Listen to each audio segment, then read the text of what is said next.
jak mówiłam wcześniej, mamy tutaj bardzo ciekawy plot twist.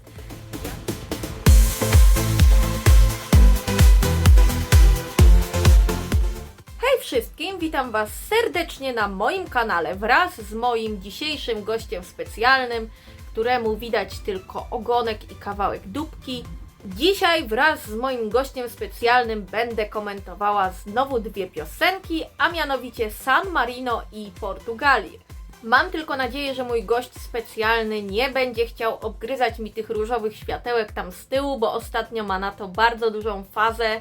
Standardowo zanim zaczniemy, przypominam Wam o tym, żebyście zasubskrybowali mój kanał, żebyście zostawili łapki w górę i żebyście na koniec też podzielili się tym, co myślicie o dzisiejszych piosenkach. A tymczasem zaczniemy sobie od piosenki z San Marino, bo ich preselekcje zaczęły się troszkę wcześniej niż te portugalskie. No i tutaj mamy po prostu sytuację jak z filmu, ponieważ jeżeli oglądaliście Sanremo tegoroczne, no to wiecie, że tam był ten taki dżingiel Tutta l'Italia. No i okazało się, że właśnie ta piosenka została zgłoszona do tych preselekcji San Marino. No i mamy Tutta l'Italia z San Marino.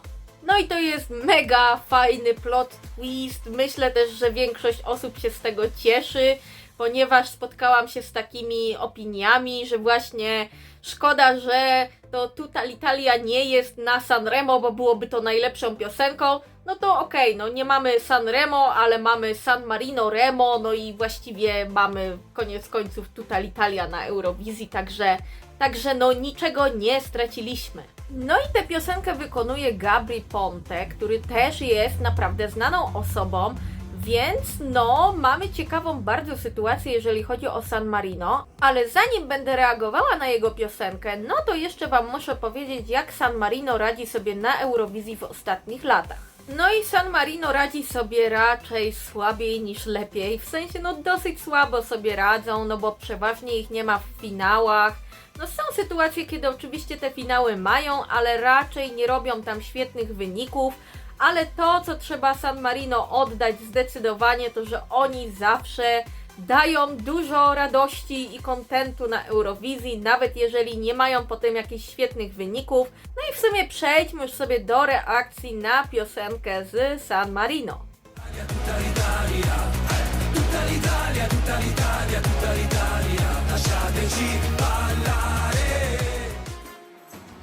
Jestem ciekawa tego występu, bo piosenkę znam, ale występu nie widziałam. Ale scenę se walnęli! Oni zawsze taką mieli? Bo mi się kojarzy, że mieli jakiś taki, nie wiem, takie pudło. A tutaj naprawdę. A czy no jakość występu, no to jest taka San Marino preselkowa, ale bawi. Ale widzę po prostu ten entuzjazm. Ja to widzę, ja to czuję i ja się przy tym bawię. Ale no, San Marino zrobiło nam taki plot twist w tym roku, że kocham. Jest chaos na scenie straszny, ale czy mi to przeszkadza?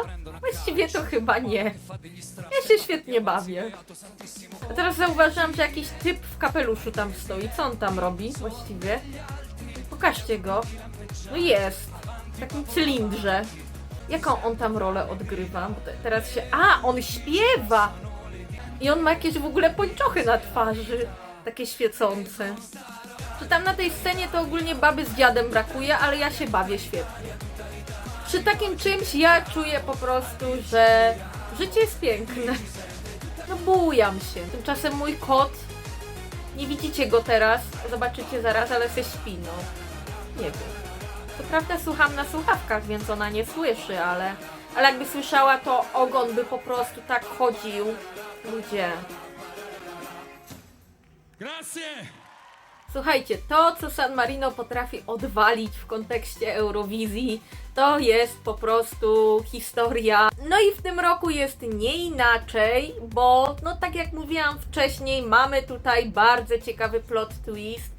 Ja jestem zadowolona, że tak się koniec końców skończyło i uważam, że piosenka jest naprawdę fajna. W sensie wiecie, no bo czego mi potrzeba więcej w tej chwili do szczęścia? Mam tutaj swojego kota, Pobujałam się przy Tutal Italia, mam se tutaj kawę, no co jeszcze potrzebuję? No dobra, no może 1 000 000 na koncie, ale no pracuję nad tym, no to się zrobi. Mam na razie 5 zł, ale kiedyś na pewno 1 000 000 będę miała, no. Uważam, że jeżeli San Marino miało w tym roku jakiś dobry wybór, to zdecydowanie była to właśnie ta piosenka.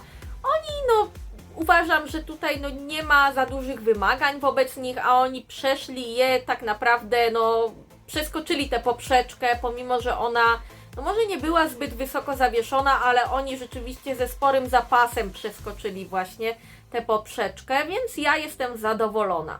Przede wszystkim uważam, że to jest piosenka do zabawy, do rozrywki, właśnie do pobujania się.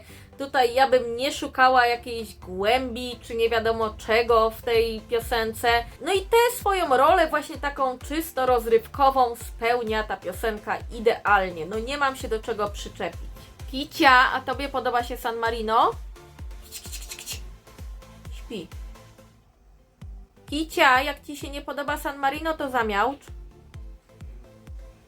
Nic nie mówi, czyli jej się podoba. To wcale nie chodzi o to, że ona nie miałczy na zawołać. No i co? Ocena dla San Marino. Zastanawiam się trochę, bo mam wstępną ocenę w głowie, tylko czy w to pójść, bo myślę sobie, że takie 5+. Dobra, niech będzie 5+. Ja uważam, że to będzie sprawiedliwe z mojej strony. W sensie do 6 może jeszcze minimalnie mi czegoś brakuje, nie wiem sama czego, ale kurczę, no nie wiem, z 6 bym się czuła, że trochę może nie aż tak, ale 5+ to już spokojnie mogę 5+ przyznać bez żadnego wyrzutu sumienia. Jakie szanse ma Gabry Ponte w maju na Eurowizji? Powiem Wam tak, to jest nieoczywista sprawa, ponieważ gdyby on pojechał na przykład z Włoch, to na spokojnie byłby wysoko, myślę. Natomiast tu mamy San Marino, które nawet jeżeli wysyłało jakieś takie duże nazwiska, nawet właśnie znane w innych krajach, to zdarzało się, że wcale tych wyników świetnych nie było. Bo ja przypominam Wam, że San Marino w 2021 roku wystawiło na Eurowizję Floraidę, a miejsce koniec końców było 22. Więc zastanawiam się tutaj, jak do tego podejść. Myślę, że finał to tutaj będzie, ponieważ to jest pierwszy półfinał, ten minimalnie słabszy, druga połowa, więc dodatkowy taki booster. No i jeszcze tutaj w tym półfinale głosują Włosi, pomimo że do finału są automatycznie zakwalifikowani, to zawsze wiadomo, te kraje mają przydzielone swoje półfinały, w których mogą głosować, i Włosi właśnie mają ten półfinał pierwszy, więc myślę, że tam głosy pójdą od nich też na pewno. No i generalnie Gabry Ponte to nie jest anonimowa osoba, nie tylko we Włoszech, tylko w ogóle w Europie i na świecie. W sensie, uważam, że tutaj szanse na finał jak najbardziej są, chociaż to jest San Marino z drugiej strony i też, może być różnie, ale ja o finał aż tak bardzo się nie martwię, bo raz, że to jest piosenka bardzo taka pod televoting, a jednak mamy 100% właśnie televotingu w półfinałach. Dwa, że też są Włosi właśnie głosujący w tym półfinale, to jest druga połowa. Ja myślę, że finał, będzie. Tylko co w finale? Tutaj już ja mam zagwozdkę troszkę. Bo tak, jury raczej w to nie pójdzie. Raczej ja się tutaj nie spodziewam, że przyznają bardzo dużo punktów San Marino.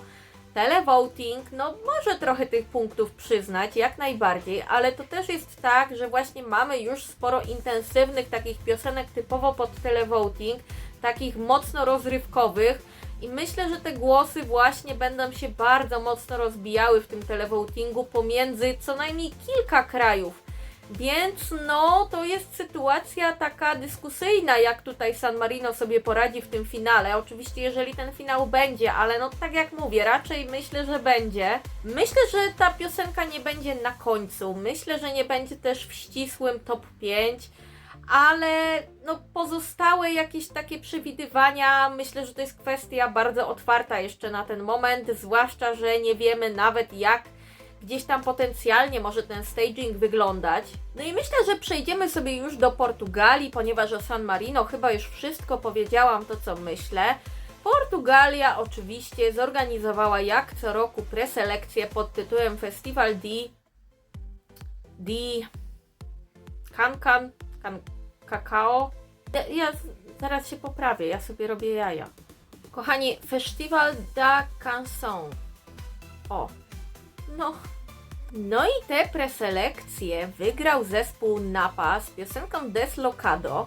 Ja tej piosenki nie znam, nie słuchałam utworów z tych preselekcji, nie oglądałam też tych preselekcji, nie mam zielonego pojęcia, co to jest, czego się spodziewać, ale zanim się dowiem, co to jest za piosenka i czy jest ona fajna, czy nie, to muszę Wam powiedzieć standardowo, jak Portugalia radzi sobie w ostatnich latach na Eurowizji. No i wiecie co, u nich to też jest cały przekrój dosłownie możliwych wyników, ponieważ najczęściej w tych finałach w ostatnich latach są.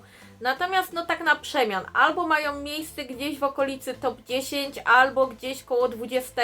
Zdarza im się do finału w ogóle nie wejść, zdarzyło im się też wygrać w 2017 roku, więc przekrój jest od praktycznie najgorszych wyników do najlepszych. No i co? Myślę, że to jest już czas na to, żeby się dowiedzieć, jak będzie w tym roku i zareagować na piosenkę portugalską.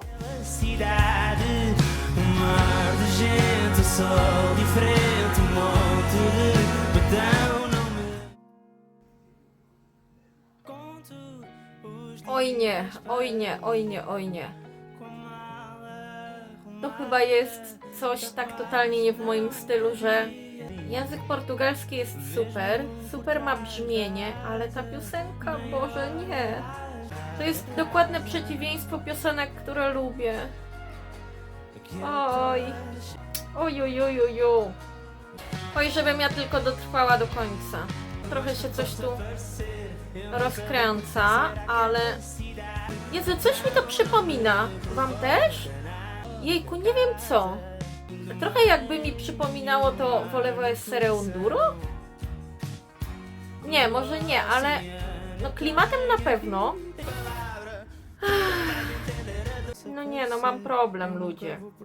Nie pasuje mi to niestety, nie pasuje mi. Ojeju, To jest tak bardzo nie moje, że aż nie wiem co powiedzieć. Fajne okulary ma gościu. To jest mój komentarz. W sensie ja zawsze wspieram okularników, bo sama nim jestem. Ale piosenka. To jest piosenka, która ma szansę przemówić do pewnej grupy ludzi, ale niestety ja się do tej grupy ludzi raczej nie zaliczam, niestety. Wiecie co, bo ja też ogólnie nie przepadam za Portugalią na Eurowizji. Mało jest, zwłaszcza w ostatnich latach, takich piosenek, które ja bardzo bym lubiła. Właściwie przychodzi mi do głowy tylko Ai Coração. No i to jest takie bardzo Portugalio-eurowizjowate moim zdaniem. W sensie bardzo w ich stylu. I niestety mi to nie siada w ogóle. W ogóle.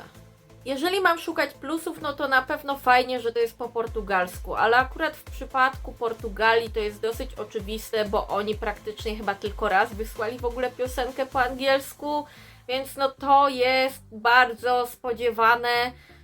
Jest to plus, owszem, bardzo duży, zwłaszcza, że język portugalski ma bardzo fajne brzmienie, ale niestety to mi w ogóle nie ratuje tej piosenki. I chyba przejdźmy już może do oceny, nie będę się dłużej znęcać nad tą Portugalią. Dobra, ocena dla Portugalii. I tak, biorąc pod uwagę minusy i plusy, to z tej kalkulacji wychodzi mi, że piosenka jest na 1, na 1, ale plus jest taki, że mamy portugalski język, więc 1 plus. To jest moja ocena dzisiaj dla Portugalii. Ja nie jestem w stanie tego inaczej ocenić, nie jestem w stanie inaczej do tego podejść. Muszę być szczera i niestety 1 plus to jest ocena, którą muszę tutaj dać. Nie gniewajcie się na mnie. Jakie są szanse Portugalii na tegorocznej Eurowizji? I to jest ciekawe pytanie, na które wydaje mi się, że ja znam odpowiedź, No bo tak, no mamy tutaj pierwszy półfinał i pierwszą połowę tego półfinału. No wiecie co, ja nie wiem, czy tutaj no jest jakakolwiek w ogóle szansa dla Portugalii, szczerze mówiąc. Z drugiej strony, no też trzeba powiedzieć, że to się będzie bardzo wyróżniało właśnie w tym roku tym chociażby, że to jest takie spokojne. No bo mamy właśnie bardzo dużo intensywnych piosenek, takich naprawdę emocjonalnych, czy bardzo rozrywkowych, bardzo takich wywierających, bardzo duży wpływ. No jest sporo takich piosenek, a to jest takie spokojne, takie wyluzowane, takie no inne. I może też tak być, że to się wyróżni, tylko że no kurczę, wydaje mi się, że mimo wszystko no malutkie są szanse, żeby ta Portugalia sobie poradziła. No bo owszem, to może się wyróżnić i wyróżni się na pewno, tylko no naprawdę wydaje mi się, że to będzie za mało, żeby awansować. W sensie wiecie, no bo wyróżnić się to jest jedno, a mieć taką piosenkę, która angażuje widza, to jest drugie. I okej, to się wyróżni, ale moim zdaniem to nie zaangażuje za bardzo widzów. Dlatego jeżeli miałabym nakreślić jakieś proporcje tych szans na wejście do finału albo nie wejście w przypadku Portugalii, no to ja bym powiedziała, że 85%, że nie będzie finału, no i 15%, że ewentualnie jakimś cudem się zakwalifikują. No i jeżeli chodzi o dzisiejsze piosenki, to byłoby na tyle. Teraz muszę wybrać, którą z nich wolę i no jak myślicie, na którą piosenkę mogę woleć z tych dwóch?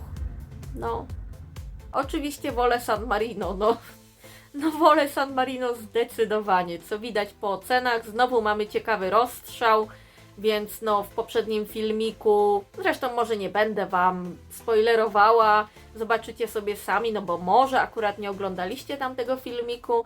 W każdym razie jest ciekawie, huśtawki emocjonalne z Agulką trwają nadal. A ja w tym momencie dziękuję Wam serdecznie za obejrzenie tego filmiku. Przypominam Wam o subskrypcji, o zajrzeniu na mojego Twitterza lub jak ktoś woli Xa. Zostawcie łapki w górę, jeśli Wam się podobało. Jeżeli Wam się nie podobało, no to też zostawcie łapki w górę, bo łapka w górę to jest tak jakby odwrócona łapka w dół, więc no można tak powiedzieć, że możecie dać właśnie łapkę w górę, tak? Jak Wam się nie podobało. No i oczywiście obowiązkowo dajcie mi też znać, co myślicie o dzisiejszych piosenkach. Czy one Wam się podobają? Która bardziej Wam się podoba? Czy uważacie, że to były dobre wybory?